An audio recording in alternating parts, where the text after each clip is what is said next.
Hello everybody, this is Dr. Novak. I want to talk about mollies, and in this case I'm going to talk about black mollies, but it really fits all mollies. When I was younger, the black molly was the very first fish I saw that actually gave live birth to a fish. And my mom went to the store, and we bought the molly, nice and black, and within a week or two she started having, the live birth, and the little babies came out, and that was the first time I ever saw that. At first I thought, well, all fish do that, but no, just certain fish will have live births and the rest will just lay eggs. Anyhow, it was the black molly that I thought was so neat. Well, as all things go, within time, the molly, they either got ick or shimmy and they died. Very typical of mollies. And I always wondered, well, what was wrong? But I always liked mollies, whether they were the black mollies, sailfin mollies, whatever. I always did like them, like most people. But whenever I tried to keep mollies, and even as I got older, I wasn't that successful with them.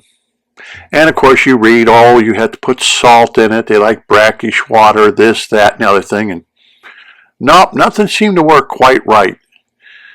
The black mollies always wound up getting shimmy, or they'd wind up getting ick constantly, and it was just, even though I kept the temperature up high, which I'm sure most people will do, 78, 80 degrees, still didn't work. Mollies didn't last long. They were just one of those challenges that you see beautiful mollies and, well, how do people keep them alive for any length of time? Well, one thing is, once I got to Florida, and I start seeing that you can catch mollies in the wild, and I'm thinking to myself, wow, you can catch mollies right in the wild, and they're not in brackish water, they're not in salt water, they're just in fresh water. And the temperature changes of the water has to be there, it has to drop a few degrees. It does get chilly here in Florida at nights and things like this. How are these mollies making it? And they're beautiful. Nice, big, beautiful mollies, and they're catching them in the wild. So this made me start thinking, well, I think I'm going to go get some black mollies again. So I found some nice black mollies, and I've owned these for quite some time now, these black ones here. And there's one male and 4 females. Always try to keep, the male to female, like 1 male to 3 females, 1 male to 4 females. If you want to get 2 males, fine, then you have to offset it with 8 females. So anyhow, I got these mollies, and I figured, well, we'll see what happens with them. Well, about every 2 or 3 weeks, they let loose on some babies, and I try to let the babies hide. Plenty of hiding spots in my aquarium. But after a couple of weeks, the babies disappear. And then another week or 2 from there, more babies come with the mollies. Now this has been going on for close to, I'm going to say, 7 months now. And nothing's happened with this. I did lose one molly, jumped out the first day I bought it. That's to be expected. Then I lost another molly, vanished. Didn't jump out, never found its body. I don't know what happened to it. And another molly passed away on me. So I'm left with 1 male and 4 females, 5 altogether, and I bought 8. So 1 jumped out, 1 disappeared, did a Houdini on me, and the 3rd one just died. Why? I do not know. But the rest have stayed. They're very healthy. They eat anything. If you want to feed them, Like I'll feed them just my Tetracolor flakes, and then in the evening I may feed them frozen brine shrimp, frozen bloodworms, along with all the other fish, and they also like picking on algae. So if you have a planted aquarium and you're having an algae problem, mollies are a very good choice because they like eating algae. They're one of the algae eating fish for you.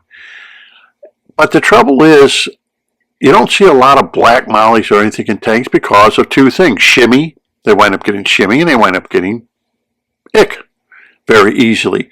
Almost reminds you of the goldfish, the black moor. Always seems like the black moor gets ick easier than the rest of the goldfish.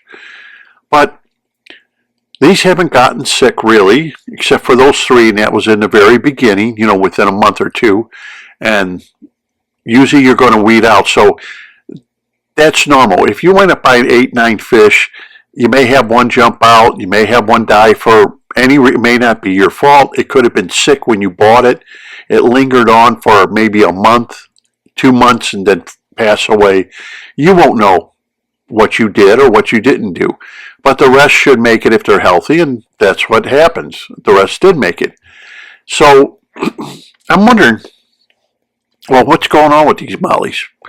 I don't really have a heater in the tank, and the tank does drop in temperature. It's dropping even in the low 70s. I'm not getting ick, and I'm not getting shimmy. And I'm thinking, well, what is different?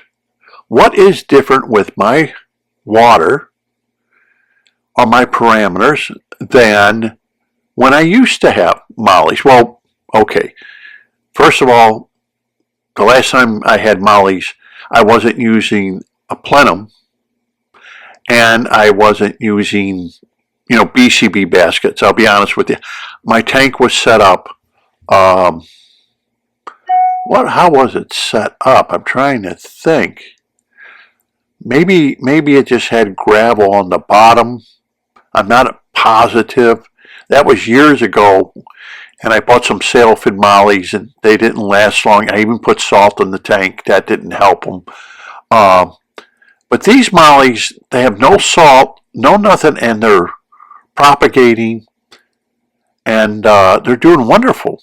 And they've grown. They've gotten big and fat. Of course, the females are constantly pregnant, and everything's doing fine.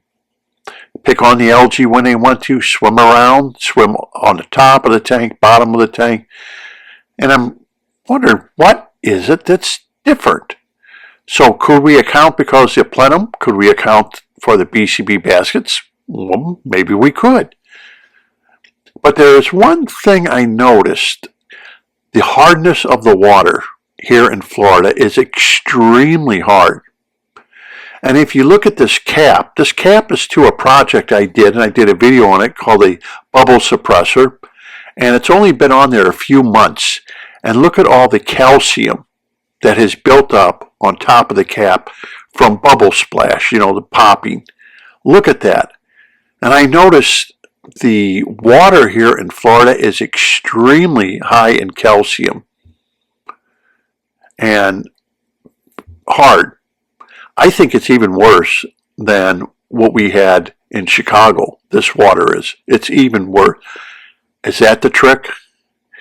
Do mollies like high calcium water that's very hard? Because there's no salt content. I checked that. It's basically high in calcium. And that's the only thing I can think of that's really changed from like Chicago water to Florida water. So what I realized, it's not the water conditions that have vastly improved, and they can take cooler temperatures, because in the wild here in Florida, the temperatures of the lakes and streams and stuff do cool down, and the mollies aren't getting sick and getting shimmy and ick. It has to be the very hard water also that they like. And it's got to be the calcium. Now, here's a photograph of what calcium looks like under a microscope, but apparently they must need a lot of calcium in their water because Mine are doing perfectly fine. And no longer am I having that fear that I bought these black mollies and when are they going to get ick? And how soon are they going to get ick? I have never treated my tanks for ick. I haven't treated my tanks for ick in maybe 30, 40 years. I really don't use drugs and chemicals anymore. I really don't. I'm being honest with you. I do have some drugs and chemicals on hand because when I did my consulting business and stuff, I would carry them for other hobbyists because their fish would get sick. But I really don't carry any because my fish, if they get sick and I check them out, it's always for a good reason and it wasn't something that I can chemically prevent it from happening.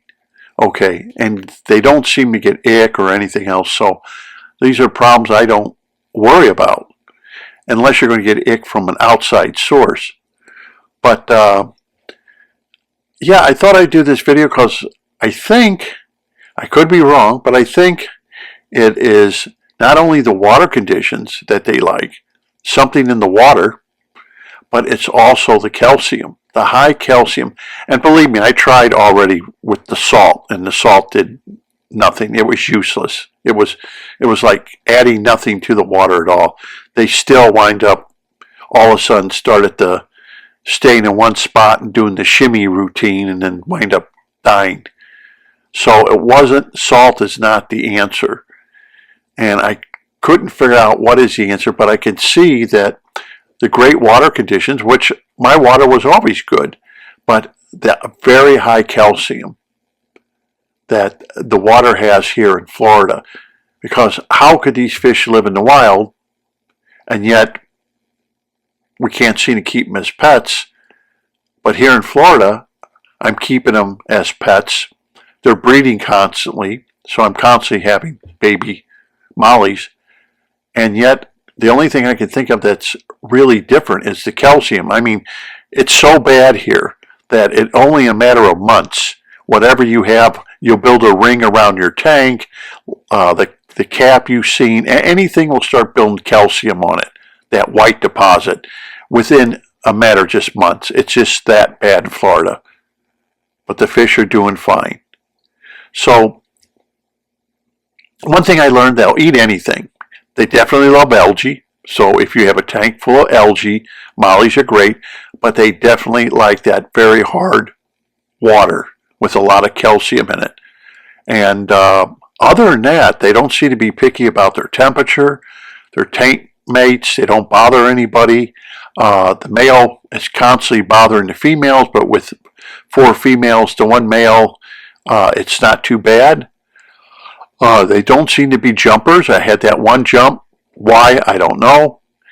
That just happened to be a male that jumped. But other than that, the 3 that I lost in the very beginning, haven't lost any more. And there's no explanation or anything why I lost those 3. Of course, the one that jumped, yeah, we know. You know, he committed suicide. But other than the other 2, one just goes missing and then the other one died for no reason at all. It could have been a female, which it was a female, and it just could have been, you know, they're live bearers, and it could have been bound, and it could not release the babies, and it could have wind up killed it because it was real fat, and it just probably couldn't release the babies. You know, like we hear of fish, like goldfish and koi, they become egg bound. And they get big and fat and they can't release the eggs. I think that's what happened to her, and it wound up killing her because it's like, I thought she was ready to pop with the babies, and no, that didn't happen. All of a sudden she was dead. But, so it's pretty simple, keeping them. I think one of the main tricks is have great water conditions and hard water, because they seem to eat anything that you give them. So this is Dr. Novick. I thought I'd do this quick video on the black molly. If you've had them before, they seem to get shimmy or ick, and you're trying everything, salt, you're trying temperature, raising the temperature. It's none of those. It's good clean water like I use with my BCB baskets and my plenum, and it's got to be hardness. It's got to be that calcium. A lot of calcium has got to be in the water. That seems to be the trick of keeping them. So this is Dr. Novak. Until next time, happy fish keeping, and talk to you later.